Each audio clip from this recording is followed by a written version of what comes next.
Ne approfitto, visto che lo vedo qui, di salutare il dottor Flor, che purtroppo va in pensione. Il 30, lui mi ha detto non il 31 dicembre, il 30, non so cosa ha da fare a preparare la festa dell'ultimo dell'anno. Ecco, facciamo un applauso.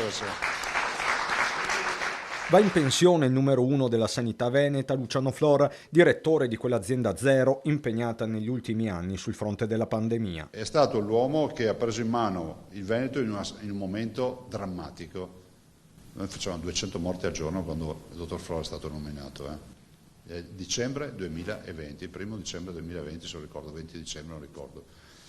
E insomma abbiamo fatto un bel percorso e proprio per questo noi pubblicheremo un bando per l'acquisizione di disponibilità, di curricula per capire cosa c'è sul mercato. Mercato che in ambito sanitario resta asfittico, il personale da mettere in corsia semplicemente non c'è. Per questo Zaia rilancia la proposta di trattenere su base volontaria i medici over 70. Io chiedo che il pubblico possa fare quello che può fare un privato, tenere su base volontaria i propri professionisti. Zaia, che è anche tornato sul tema del fine vita ricordando la storia di Stefano Geller, l'uomo affetto da distrofia muscolare incontrato più volte. Nell'ultima visita Stefano aveva espresso la necessità di sostituire la vecchia auto, ormai inutilizzabile, un mezzo adeguato a trasportarlo, ma dei 30.000 euro necessari ne mancava all'appello, quasi la metà. Ho chiamato Paolo Fassa e Stefano, stamattina l'ho anche sentito, gli abbiamo fatto una sorpresa, Fassa ha versato 16.000 euro e quindi 16.000 euro